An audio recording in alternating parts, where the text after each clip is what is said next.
တော့ Ragnarok ဆိုတာကြားဦးကြလား2019မှာထွက်တဲ့ Thor Ragnarok ကိုတော့အလုံးသိကြမှာခုပြောပြမယ် Ragnarok ကစကားနဲ့တော့လာလာမှမဆိုင်ပါဘူးဆိုတော့ဒီဘက်မှာရော ground တယောက်ဘယ်ခီးဆက်မလဲဘယ်ကိုဝင်နေ team လဲစလိုက်အောင်ဗျာ Jordan ဟိမှာ Faye ရဲ့အယိုးပြတွေမဖြန့်ဘူး ground တို့သားဖောင်းတယောက်အင်္ဂလိပ်ပကြီးကိုတွေ့ပါတယ်သူတို့ခီးစဉ်ကိုရေးဆွဲထားတဲ့ပကြီးတွေပါသူ့အမေ Faye ကိုယ်တိုင်က Giant တယောက်သူကိုယ်တိုင်ကလည်း Loki ဆိုတဲ့နာမည်နဲ့ Giant တယောက်ဖြစ်နေအောင် HGS တယောက်တွေ့လိုက်ရတယ်ပေါ့အဲ့မှာ TR ဆိုတဲ့ god တစ်ပါးကို Giant တွေရဲ့မိတ်ဆွေတယောက်ပြီးရေးဆွဲထားကြပါတယ် TR ဆိုတာ North Pantheon ရဲ့ god ပါပျောက်နေတာကြားလာပါဆိုတော့ Giant တွေကြောင့် TR ကိုဆို TR ကိုရှားတော့မှာပေါ့ဗျာဒီလိုနဲ့ Faye ရဲ့အယိုးပြတွေကိုတောင်းထိတ်မှာဖြန့်ခဲ့ဂုံးတို့တားဖောင်းနဲ့မစ်ကက်ပြန်ရောက်လာကြပါရောက်ချင်းပဲတူတာပိုတတူကိုတီးခဲ့လို့ Freya နဲ့တပွဲနှွှဲခဲ့ရပါသေးချင်းချင်းတွေဆိုတော့လည်းပြန်ဆင်းပြေးသွားကြပါဗျာခဏနေတော့ဂုံးတို့အိမ်စီဧည့်သည်နဲ့ပေါက်ချလာပါအိုတင်နဲ့တော့အရင်ဘုတ်တော်ကဂုံးတို့တားဖောင်းနဲ့တီးခဲ့တဲ့ပိုတတူမက်ကလီနဲ့မိုဒီတို့မှတ်မိကြလားဗျပိုတတူကအိုတင်သားမက်ကလီနဲ့မိုဒီကတော့သားတွေသူကလက်စားချေကိုမဟုတ်ပဲဂုံးနဲ့ငင်းချင်းလာယူရအောင်အိုတင်ကပြောပါတော့မင်းသားငါဖမ်းချုပ်ထားတဲ့တီယာကိုလိုက်ရှာနေတာအဲ့ဒါကိုရက်ခိုင်းကတုံးကအိုးတင်းကိုဘာပြန်ပြောလိုက်လဲတော့မသိဘူးဗျတော့တယောက်ကတုံးကိုမယုံနေရနဲ့ရိုက်ထည့်လိုက်ပါတစ်ချက်တည်းနဲ့ကတုံးသေးသွားတာသူကအပြန်အသက်သွင်းပြီးထက်တီးပါ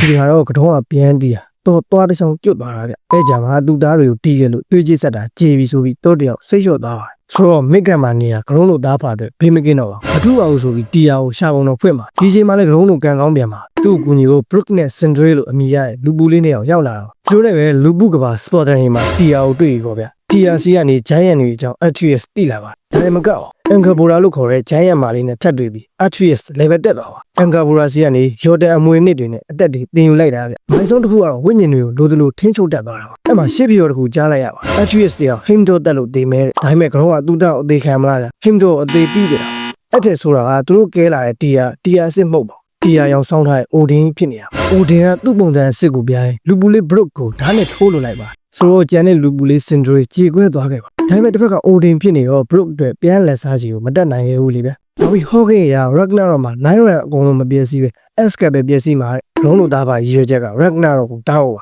Asgard တခုတည်းပဲပြည့်စည်မှာလည်းသိရောဂုံးစိတ်ပြောင်းပါ Ragnarok မဖြစ်ဖြစ်အောင်လုပ်တော့မှာဆိုတော့ဂုံးတယောက် Muspelheim စီသွား Fire Giant ကြီး Suter နဲ့တွေ့ Suter Ragnarok ဖြစ်အောင်ဖန်တီးလိုက်ကြစို့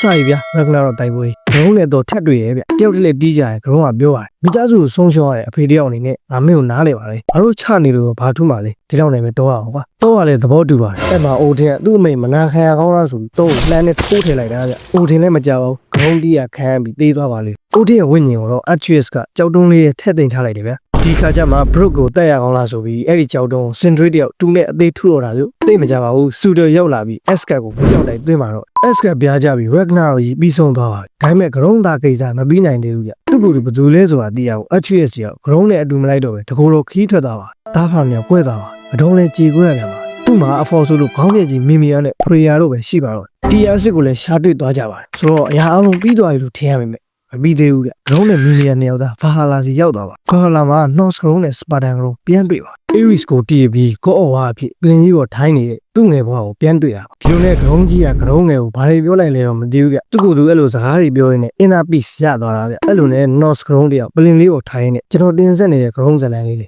ဒီမှာခက်တခဏအဆုံးသတ်သွားပါကြောင်း